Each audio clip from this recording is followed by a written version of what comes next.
Bom dia, pessoal do sétimo.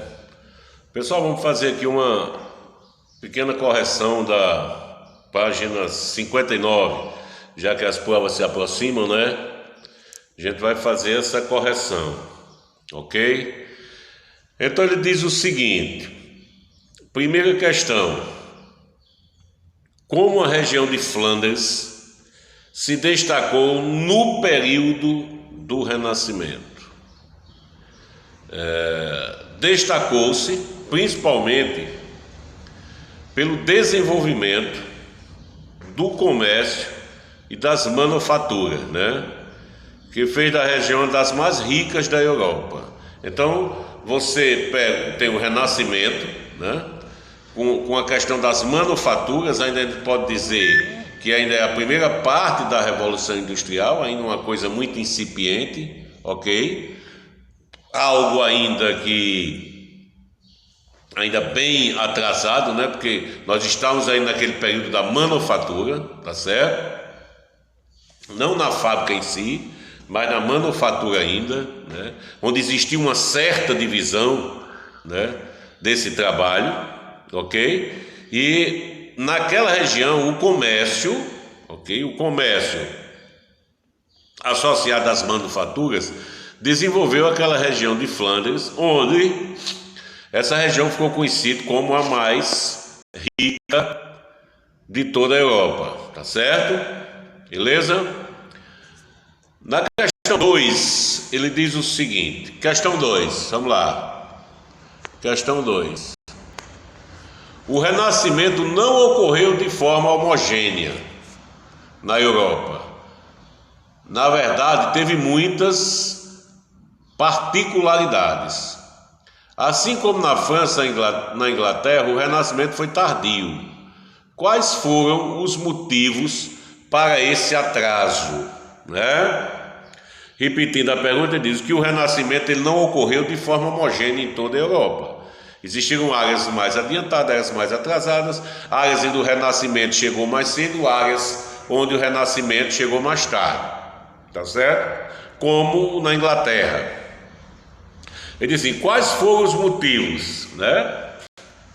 Aí a gente vai para aquela questão geopolítica da Europa, na Idade Média e Idade Moderna, no início, né, da Idade Moderna, que é a Guerra dos 100 Anos, principal motivo, a Guerra dos 100 Anos.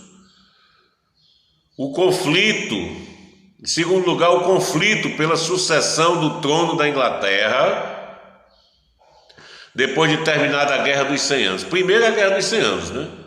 Depois o conflito pela sucessão do trono inglês depois de terminada a guerra, né? Que tem aqueles interesses particulares dos conflitos para ver quem vai assumir a coroa inglesa. E a terceira e última, a expansão marítima. Que eles investiram muito mais na expansão marítima do que no comércio interno. Porque a expansão marítima poderia trazer ouro, pedras preciosas e riqueza, como realmente trouxe para as metrópoles europeias, tá certo? Então seria basicamente esses três: a Guerra dos 100 Anos, o conflito pela sucessão depois da Guerra dos 100 Anos na Inglaterra e a expansão marítima, tá certo? Ok? Então vamos para a terceira. Ele diz o seguinte: o Renascimento na Península Ibérica, questão 3, foi influenciado por outras regiões. Explica o que ocorreu, como ocorreu essa influência. Então, Península Ibérica é onde fica localizado. Quando a gente fala em Península Ibérica, é onde você está, onde tem localizado Portugal e Espanha, certo?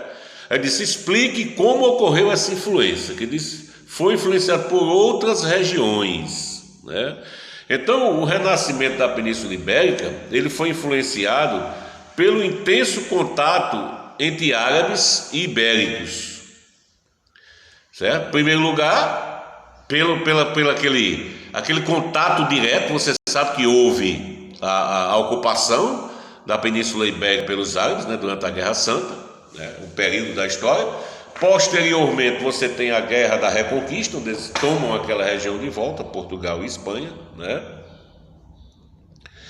Mas o contato e a miscigenação da cultura ela vai ficar, né? Então seria o primeiro contato entre árabes, pela consequência mescla entre a cultura ibérica e as culturas estrangeiras, né?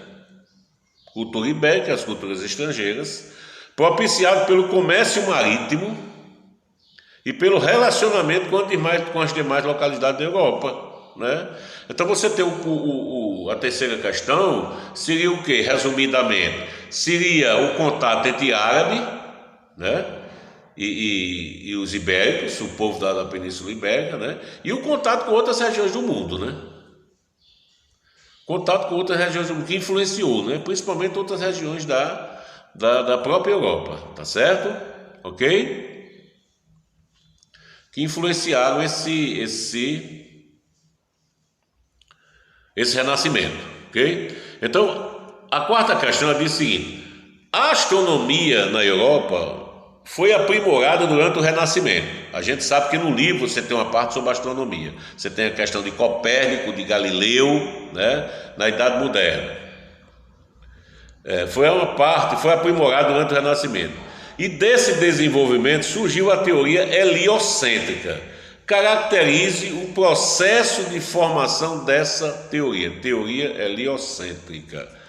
Questão 4. Essa teoria teve início com Nicolau Copérnico, que em 1530 esboçou a teoria em que afirmava que o Sol era o centro do universo e os planetas giravam em seu entorno, tá certo? O trabalho de Copérnico foi aprimorado por Johannes Kepler. Nós temos, inclusive, na teoria da gravitação, nós temos as equações de Kepler em física. Vocês vão ver lá na frente, quando estiverem fazendo o ensino médio, né? Que Kepler descreveu as órbitas elípticas dos planetas em torno do Sol, né? Então começa a ser heliocêntrica, vai começar com Nicolau Copérnico, que afirma que o Sol é o centro e os planetas giram ao redor. Neste período, estávamos na Europa em pleno a Inquisição da Igreja Católica. Resultado, a Igreja pega Nicolau Copérnico, que a Igreja defende que a Terra é o centro do universo, não o Sol, e diz: você vai desmentir ou não? Ele diz: não vou desmentir. E então eles condenam Copérnico a morrer queimado numa fogueira. Ele morreu queimado porque disse que o centro do Sol, os planetas giravam em torno do Sol.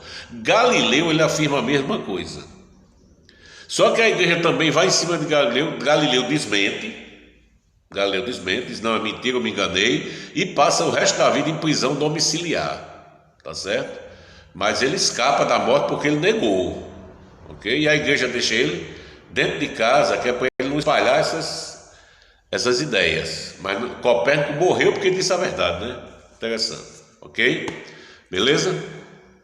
Outra questão, pessoal, é o seguinte: nós temos aí, olha, rinoceronte, né? Então ele diz o seguinte: a gravura a seguir foi feita pelo renascentista Albert Dürer.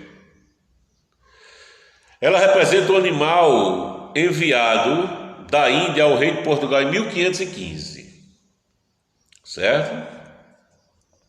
A imagem representa um animal real ou imaginário? Um animal real, né? É um animal real, um rinoceronte, porém de forma artística, né? Artística, distante da realidade, né? É um rinoceronte, que é um animal real, mas de forma artística, né? Que, assim, se você olhar, é distante da realidade o rinoceronte, tá certo? Que está aqui nessa gravura. Essa pesquisa para vocês fazerem, né? Esse animal ele chegou de navio a Portugal após o estabelecimento de relações ultramarinas entre Portugal e o Oriente, no caso da Índia. Ele foi dado de presente, então ele vem de navio após Portugal e a Índia estabelecerem relações comerciais, né? O animal típico da Índia era desconhecido dos europeus. Você não tinha televisão para estar mostrando, né? Então era desconhecido dos europeus. Assim foi considerado exótico pelo artista, despertando o interesse da sociedade europeia, que despertaram o interesse porque só quem já tinha ido na Índia ou que na África, em algumas regiões, conheciam o rinoceronte, mas pouquíssima gente da Europa, talvez os mais abastados, mas raríssimas pessoas. Ninguém conhecia o animal desse porte na Europa, tá certo?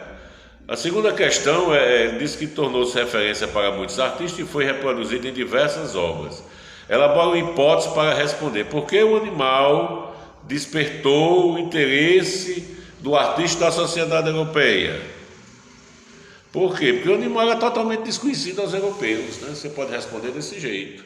E a B, quando ele diz que elabora uma pesquisa, pode ser o animal chegou de navio a Portugal, etc., após o estabelecimento de relações com a Índia, tá bom? Então eram essas questões. No desafio aqui é para você elaborar um texto, um diálogo, né? Você pode utilizar os valores políticos, sociais e religiosos do período para elaborar esse diálogo, né? De acordo com o período, ok? Então, por hoje, eu acho que por esse bimestre é a última, né? Amanhã, matemática, certo? Eu gostaria que vocês lessem um texto, né? Esse texto da página